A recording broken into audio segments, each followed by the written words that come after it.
নমস্কাৰ বন্ধুসকল, good morning everyone. আজি আমি নতুন এটা ব্লগ বনাবলৈ গৈ আছো দিনৰ পৰাই। চাবচোন এই আমাৰ মুংগলীৰ লগত।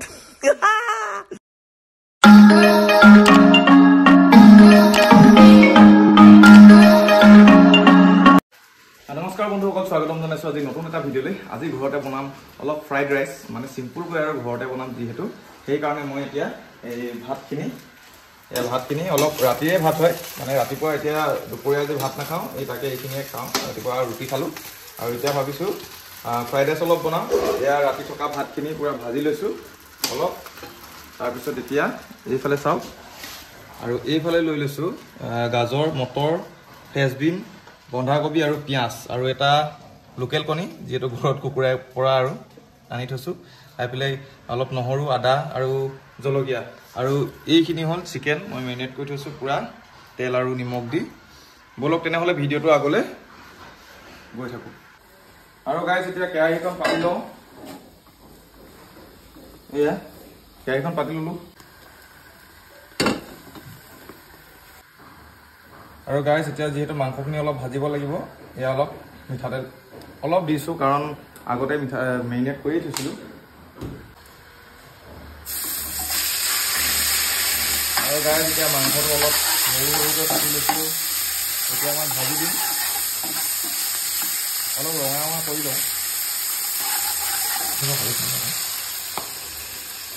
আৰু গাইজ এতিয়া অলপ ইয়াতে মিট মছলা অলপ দি দিওঁ। মাংসখিনি যিহেতু কালাৰ আহিব লাগিব আৰু সোৱাদো হ'ব লাগিব, আৰু বেছি মছলা দিয়া নাই, মিট মছলা আৰু জিৰা অলপ দিছোঁ।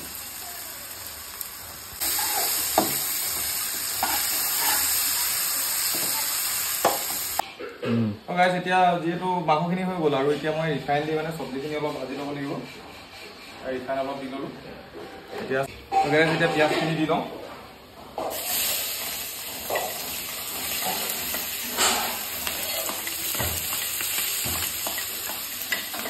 অলপ গাইজ এতিয়া পিঁয়াজখিনি দিলোঁ, আৰু এতিয়া মই নহৰুখিনি এনেকৈ কাটি লৈছোঁ। নহৰুখিনি দিলোঁ, ইয়াত জলকীয়া দি দিছোঁ, আৰু কেইডোখৰ মানে আদা।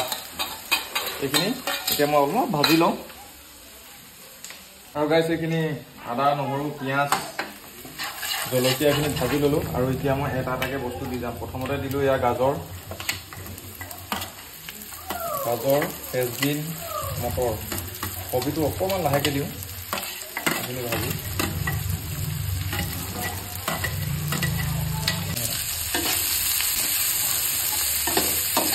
দোকানততো ইমান বস্তু নিদিয়ে, কাৰণ দোকান সিহঁতে বিজনেছ কৰে যিহেতু, আৰু মইতো এতিয়া ঘৰত বনাইছোঁ। তাতে বেছি বস্তু ময়ো এইবিলাক নাই দিয়া, চয়া চচ এইবিলাক।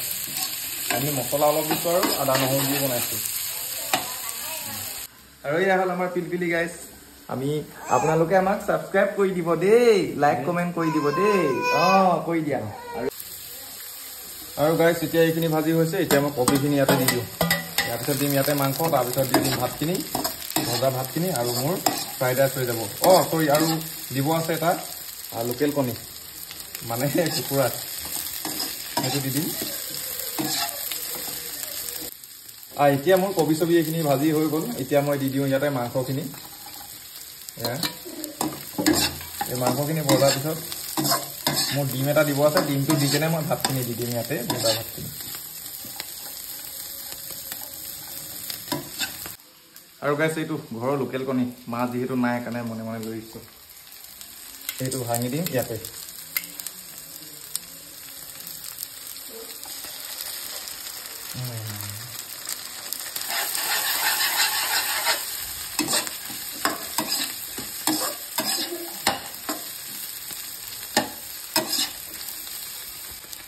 গাইছ এয়া মই এতিয়া ভজা ভাতখিনি দি দিছোঁ।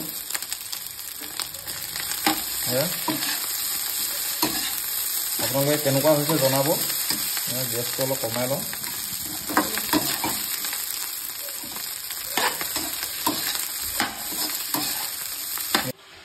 তো গাইজ ফাইনেলি হৈ গ'ল মোৰ ঘৰতে বনোৱা ফ্ৰাইড ৰাইচ, আৰু অলপ টেষ্ট কৰি চাওঁ এতিয়া কেনেকুৱা লাগে এয়া মাংসৰ লগত।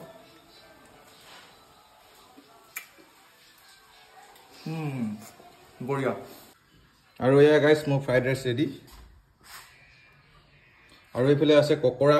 এই চাটনিটো ইয়াৰ লগত বনাই লওঁ, বিৰাট মজা লাগিব। পকৰা, আদা নহৰু চব মই ইয়াতে দি এতিয়া ইয়াতে দি মাৰি দিম গ্ৰাইণ্ডাৰত আৰু ইয়াৰ লগত চাটনি দি খাই কেনেকুৱা মজা লাগিব চাই থাকক আগলৈ ভিডিঅ'টো আৰু এয়া ফাইনেলি মোৰ একেবাৰে চাটনিৰ সৈতে পিঁয়াজৰ সৈতে এয়া মোৰ ফ্ৰাইড ৰাইচ ৰেডি তো ফাইনেলি গাইজ মই এতিয়া অলপ টেষ্টিংটো কৰি চাওঁ এয়া চাটনিৰ সৈতে